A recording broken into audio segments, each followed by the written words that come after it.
So it's my privilege this morning to introduce our speaker, and I have a few words to say about her. Simone Miyazaki, I get to introduce, first of all, as our prospective pastor, and along with her husband, Saya, in a support role as assistant pastor. Her husband and she have some things to work out.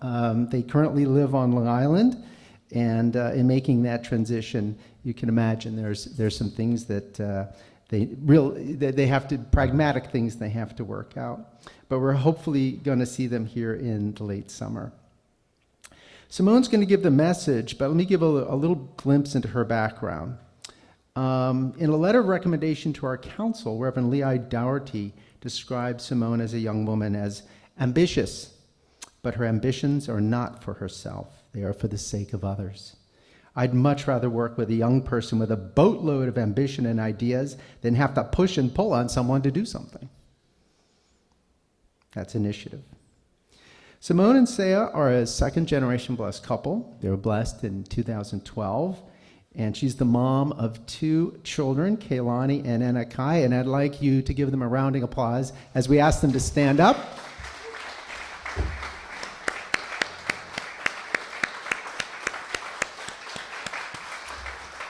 Thank you. A little bit more background about Simone. She was born to the Dorowskis, an early blessed couple in our unification movement. She grew up on Long Island, attended Greenport High School on the North Fork of Long Island. She attended the University of Bridgeport and earned a bachelor's in mass communications in 2012. She holds a certificate from the Center of Meditation and Training in New York, which she earned in 2020. Some of her accomplishments since then are, she was a church administrator for the New Hope Family Church in Maryland. She was a Global Peace Festival coordinator for the Family Federation. She taught at BIA for 2 years when she lived here. Together with Saya, they were dorm parents and activity parents in Seoul, South Korea at the World Students Garden. She was the pastor of the South Florida Family Church from 2015 to 2017, and last year, she was chosen as Mrs. Hamptons and competed in the Mrs. New York pageant. She is, yeah, she does modeling, and she's done a show for Long Island Public TV called The Imperial Samaritan, in which she interviews people who do good for their communities, kind of her own ambassador for peace program. Personally, I got to know Simone first through her husband, who was a student teacher when they lived in Milford, and he was pursuing his master's degree in education. And it was pretty evident that Saya was an outstanding teacher and it was somebody who had a deep heart. And I discovered that the woman beside that guy also impressed me for her sensitivity, her creativity, and her strong sense of God's love for people. At that time, in 2012, Setsue and I had the good fortune of spending about a week with their couple and their oldest daughter, when she was very small, when their apartment building was damaged from the storm surge, and they moved in with us.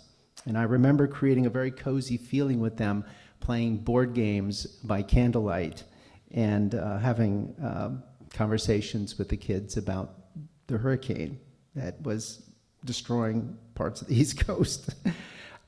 She's also an artist, because I remember rescuing some of her paintings from her apartment at that time. So it's really an honor for me, and it's an honor for all of us, to hear from Simone Miyazaki this morning. Her sermon is entitled Stepping Up and Stepping Forward. Subtitle is, we all go through struggles, and it's important to learn and grow from every hard situation that we face. So if you join me in giving a rousing round of applause to Simone Miyazaki.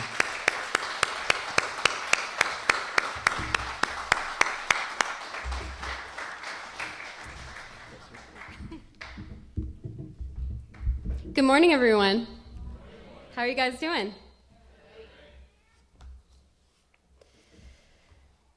So as he said, my title is Stepping Up and Stepping Forward.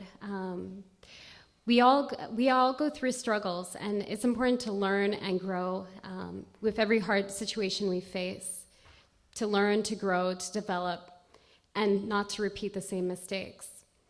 Who here this morning went to the forgiveness ceremony? Can I see a raise of hands? Well, awesome for you guys. I'm giving you guys a round of applause. You guys feel good after? Yeah? Refreshed? Yeah? Good. Why do we do ceremonies like this? Do you guys know? Well, why do we offer it up to God, to the central figure, to true parents? I think it's very deeply linked with Adam and Eve not offering their mistake up to God, in the time of God, Eve and Eden. So when you offer your mistakes, God can kind of accept your mistakes, and you can kind of clear the spiritual energy. So, has anybody here had a spiritual experience around it? Ever? Yeah? Oh, good. Raise the hands. So I actually did have a spiritual experience around doing one of these ceremonies. I was actually 15, and I was in Germany. I was on the PLA tour. And that night, we actually were doing the forgiveness ceremony, so we were all, writing our confessions down, and the music was playing in the background. I think it was what that movie was. Anyways, it was a very dramatic music, and we're all getting into it. They gave us an hour to write so after 10 minutes, I'm like, oh, what do I write? I don't know. It was just because I was young, and I was so then I started writing about the world's sins and how they're interlooped through me, through my relatives, through my ancestors, about, and I listed every single sin, because I don't know what's combined in my ancestral lineage. So lying, cheating, stealing, everything you can think of, put in there. And I said, I'm so sorry for my ancestors, I'm so sorry, and I repent for this. So we walked over to the campfire, and there was a big, massive campfire, and we stepped up, we threw our letter, we stepped back, and we started praying. And everybody was crying around me. And then out of nowhere, I heard this big voice and said, "You've all been forgiven," And at that moment, I started crying. And I started crying, and I felt this whoosh, like a feeling, like a light feeling, like something came out, whoosh. So I felt so blessed, I guess, at that moment, and I wanted to pray a little bit more. So after I went into the back fields, and there was a bunch of statues of all the different saints and sages, and there was even some of true parents. But for some reason, this one statue, it had its hands out like this, and I just felt drawn to it. So I went over to that statue, and I sat down, and I started praying in front of the statue. And I was just praying and saying, "God, thank you so for forgiving and being such a loving God." And I cried a little bit, and out of nowhere, I just felt like a whole light just kind of come around my body, and I felt like everything disappeared, and I just felt this intense love. And I heard a voice in the back of my head, and it said, "I love you, Simone, I love you, Simone." And at that moment, I really felt God in my heart. And, I prayed a little bit more, and I was like, I want a mission. And then I heard my voice, I heard, "Build the kingdom," which to me I knew was the kingdom of heaven. So I really felt, and then after that,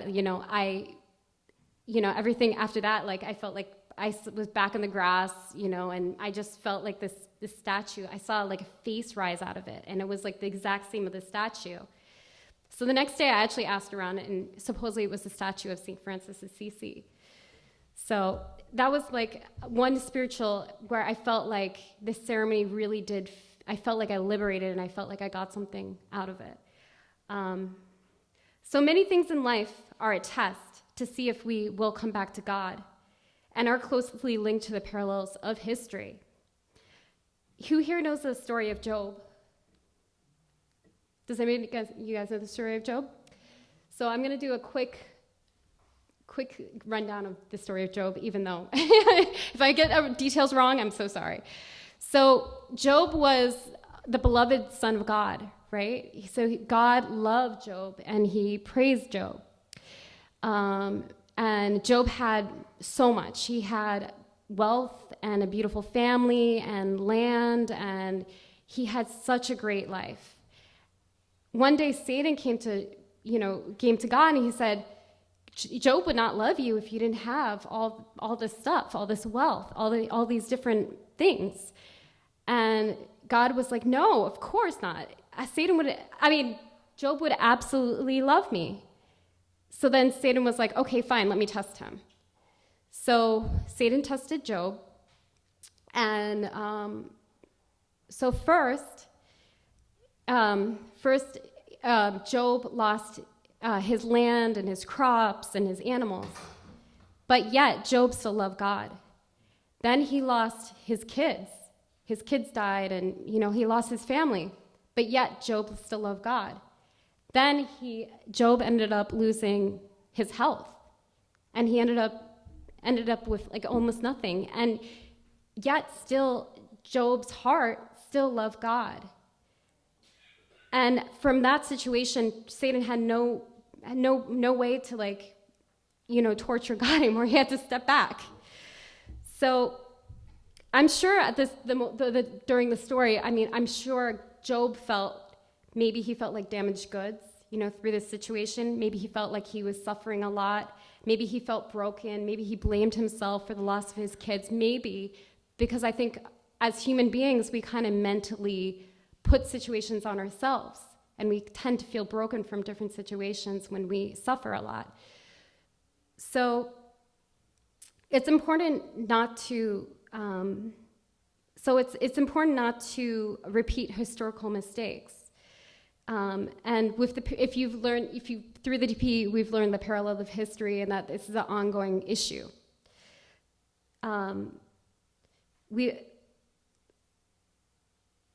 So we actually have our own percentage of responsibility to fulfill, our proportion of responsibility. And now that True Parents has passed, we are in a position to hold on to our faith, and we will be strongly tested. And it makes me think about like the disciples and what they went through, and how their faith was a little bit shaken after Jesus passed, and how they were in the position to not lose their faith. So I wanted to go over a few Bible quotes. This is when Jesus appeared to Thomas, after he died. So this is Thomas 20:24 through 29. 24. Now Thomas, also known as Demetrius, one of the 12, was not with the disciples when Jesus came. 25. So the other disciples told him, "We have seen the Lord." But he said to them, "Unless I see the nails marking in his hands, and put my fingers where the nails were, and put my hand on his side, I will not believe." 26. A week later, his disciples were in the house again, and Thomas was there. The doors were locked. Jesus came and stood among them and said, "Peace be with you." 27. When he said to Thomas, "Put your fingers here. See my hands. Reach out your hands and put it to my side. Stop doubting and believe." Thomas said to him, "My Lord, my God." Then Jesus told him, "Because you have seen me, you have believed. Blessed are those who have not seen, and yet they have believed." So Thomas was losing faith because Jesus was no longer on the earth. So I feel it's very important to step up and not to be like Jesus' disciples, especially at this time. To not forget who we are and what we are on this earth to do. We have to be the ones to take action and to reverse the rules and restore what was broken. In this life course, we have learned, and we are learning and growing individuals. So our life, we will be put to the test, and mistakes will happen along the way, or life lessons will happen. It's all about your mindset. So do you choose to suffer, when mistakes happen along the way, or do you choose to see it as a life lesson and to learn and grow from the experience? It's how you pick yourself up from the experience to determine your true test of faith. Many saints and sages, they actually, they were damaged. A lot of them were sinners. But they each individually made the decision to step up and to step forward, to become something more, something greater. So if you have made mistakes in the past, you're not damaged goods. This is a life lesson, and this is a time where you can become something greater and something bigger and better and really be victorious for God. So a lot of times when people go to the gym, they actually, when you have a skinny body, right? You lift weights and you're ripping the muscles apart to make them bigger and stronger. So it's like we're basically ripping our muscles apart to become stronger for God. There's this quote I absolutely love that I found this week. It's in the Cheongsam Gyeong, page 1240, number 26.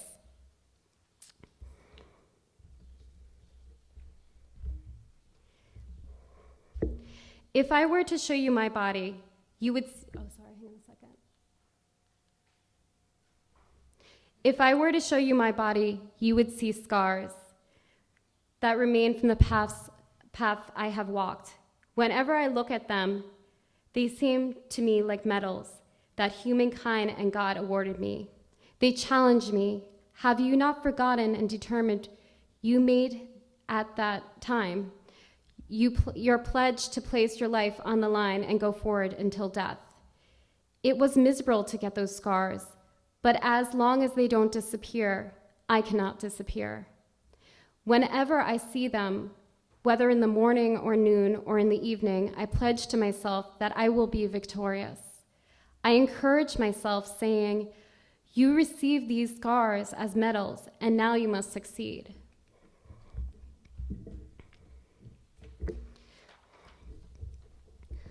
So we have to strive to be the best and do the best. But if a mistake was made, you need to stop and take a look at that situation. You need to think about it, and you have to reflect on that situation. Find out what went wrong and how you can fix it. That way, you avoid ever making that mistake or repeating it in the future. And this is how you build your muscles. But you have to remember that it's important to not repeat the same mistakes, because every time you make a mistake, it takes you farther and farther away from God. We all go through our struggles, and it's important to learn and grow. And every hard situation we face, to learn, to grow, develop, and not to repeat the same mistakes. So I want to do a quick self-reflection. I want you guys to have 2 minutes do we have 2 minutes? Or? Oh, okay, we have plenty of time. I went too fast. Okay, so let's do 3 minutes each then. So I want you guys to kind of think of a time in your life that you stepped up and stepped forward for God, humanity, or yourself. So I want you guys to just think about it for 3 minutes.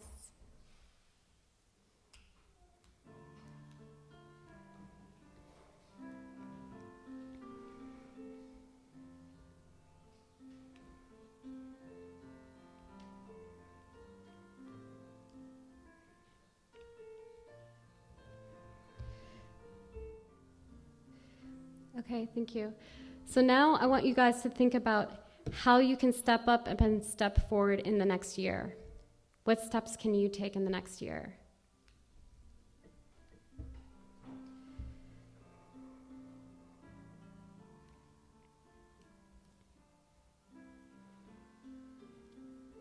Please join me in prayer. We're going to close. All right. Dearest Heavenly Beloved Father, thank you for this precious time that we can be here together as a beautiful family. I pray that we can really look forward to the next year and really think about all the things we want to accomplish in our lives, even if it's just simple things like learning how to open the door more, or maybe buying a coffee for somebody at work. I pray that we can really just find this undeniable love in our lives and in our heart to really give to other people and really bless them with a lot of love and a lot of joy, and that we can be your self-reflection in these moments that we can provide to others. I pray that we can think about our individual situations, really just try and think about what we can provide to our community, and that what we can really do and bring, because every one of us has a special gift. And I pray that for all of our beloved missionaries in many different parts of the world, still working really, really hard and really struggling to even survive. And I really feel very blessed to be here today with this beautiful family, and I really am grateful. And my name is Simone Miyazaki, Essential Bliss Family. Adieu.